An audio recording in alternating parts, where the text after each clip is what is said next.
Hey guys, it's me. It's Queen Usset Haru, and thank you for joining me for another wonderful edition of Ask an Aquarius. And if you haven't already, please hit the red subscribe button and smack the bell. Also, if you like this video, please give it thumbs up. Pass it on to somebody else who might like it too. And don't forget to drop us a positive comment in the comment section. And stick around to the end because I'm going to read out two of my favorite positive comments from previous videos. Now, today I wanted to talk about something very, very simple. This won't take long to talk about it all. Somebody asked me about the types of magic workers. A lot of times I use two different terms, sometimes three, for myself. I use witch, I use priestess, and I use light worker. These are three different things, but they're all what we would call magic workers. So what does it mean to be a magic worker?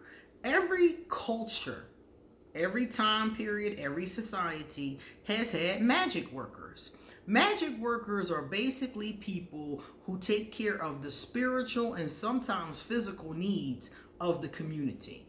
For example, I use the term witch. A long time ago, the witches, depending upon where you're looking at, but if you take a look over towards Europe, you will find a lot of women who were they were called witches, and they had a lot of different terminologies. It's not just that one, but that's one of them. And these witches were magic workers. What does that mean? That means that they manipulated energy. They knew how to manipulate the energy of crystals and the earth and rocks, herbs, oils. They knew how to, tap into their own spiritual energy and the energy of other people to be able to cure things or heal things or help with crops or, things along those lines. In the African tradition, many of them are called priests and priestesses. They do the same thing. They're in charge of the spiritual needs of the people. And sometimes in Africa, they even were like midwives. So they help with physical ailments, sicknesses, births, things like that. And some of the Native American traditions was called a medicine woman or a medicine man. And some other traditions, they call them a shaman. So different people, different groups of people all over the world from different time periods had these magic workers. In modern times, you have witches, you have shaman, you have light workers, you have priestesses. It depends on which tradition, which country, where you're at. In the United States, you can find any of these things because you have so many people in the United States from different cultures. So you can find a priestess, you can find a shaman, and these terms are typically they belong to their culture. So whatever they call this magic worker is a name that is used by that particular culture. But now, because like I said, in the States, you have all these cultures that have come together. It's common to find any of those in the States. Also, you can find somebody like me that uses several different terms interchangeably. Because if you want to know, my official title is priestess.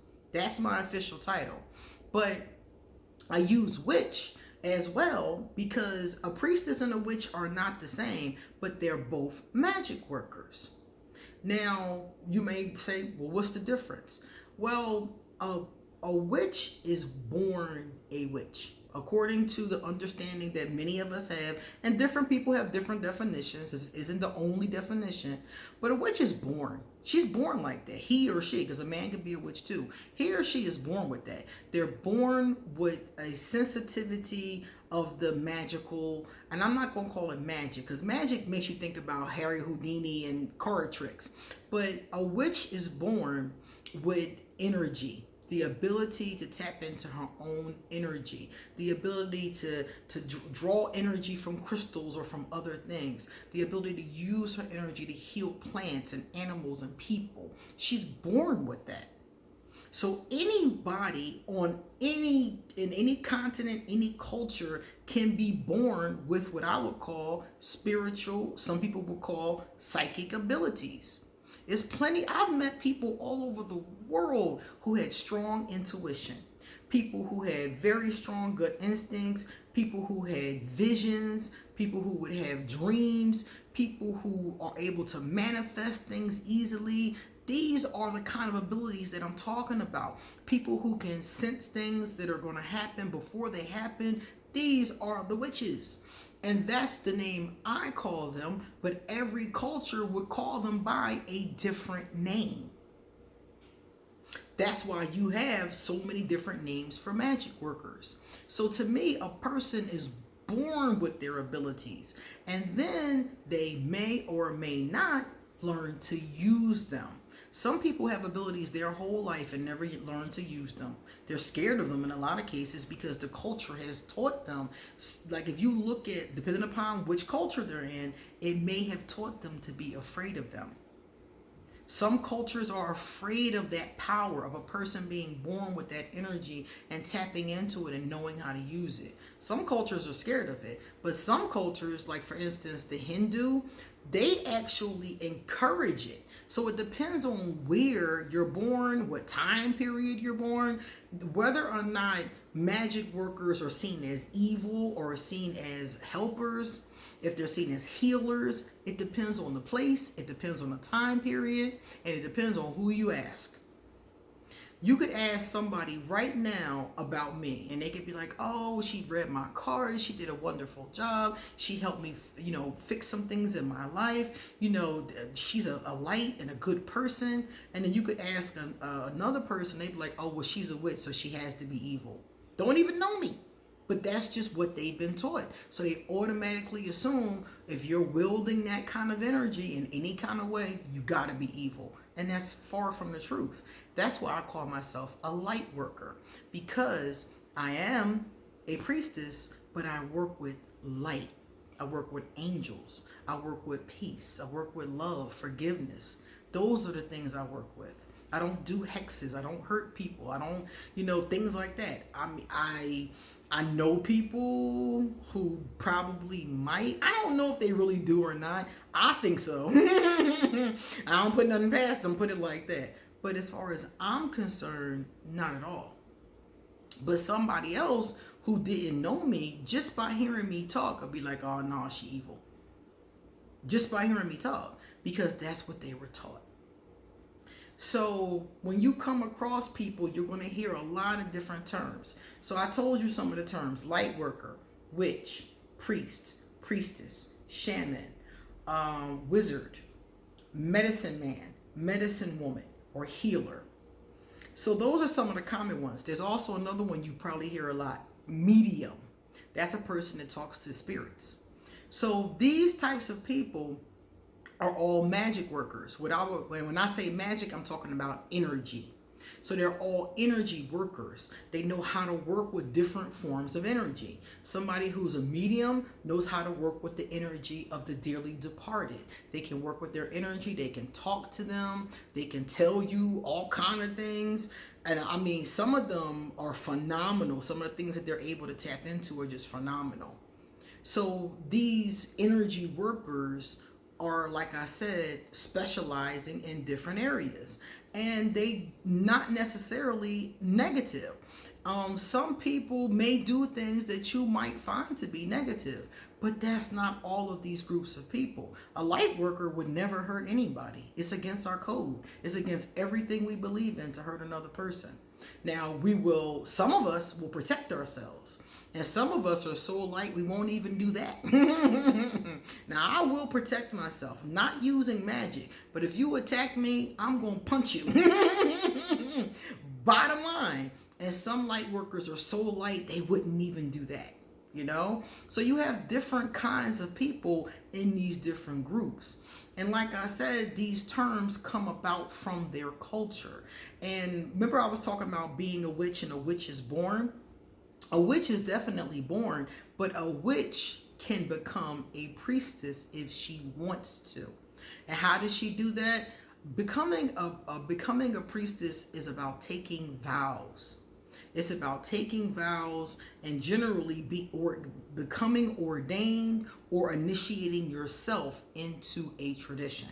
So let's say I was born with these abilities. I may or may not know how to use them. I decide I want to be a priestess.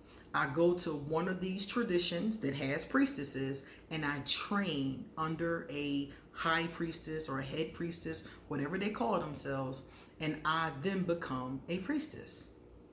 But I was already born with the abilities. I already had it in me. I already had the ability and may or may not have known how to use it. But then I can choose to become ordained and dedicate myself, devote myself to a deity or not. Okay? And some witches do work with, certain deities only, but it still doesn't make them a priestess. What makes you a priestess is training and taking the vows of a priestess. And this is something that doesn't make you better or worse or really set you apart. It's just a different way to express your spirituality. I might want to be just a witch. I might just want to, do herbs, oils, healings, tarot readings when I want to. It might be something that I just enjoy doing to help people.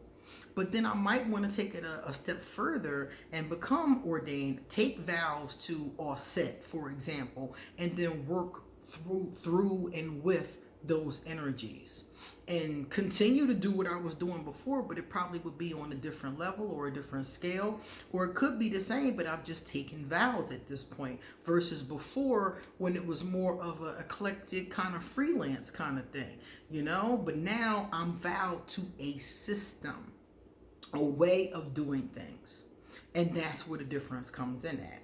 So when you come across people who are energy worker, ask them what do they call themselves. They probably call it, and some of them don't use any of these terms at all. Some of them would just be like, oh, I'm spiritual, I tap into my own personal energy. Some of them don't even use a title at all. But these are the common titles that you will hear over and over again. I use witch because I was born this way. All my life, from a little baby girl, I remember seeing spirits. I remember feeling things. I remember knowing things were going to happen, having prophetic dreams. That happened from a young age before I even knew what it was called. I didn't even know what it was back then. It took me years to figure out what was going on. I use priestess because I did take vows and I am somebody who is a priestess of the system of Mayat. And my deity is Goddess Auset as my mother and Lord Haru as my father. So I'm ordained in a specific tradition. And I'm a light worker because I only work with light energy, love and light, positive healing, helping people, doing readings. Everything for me is about helping people.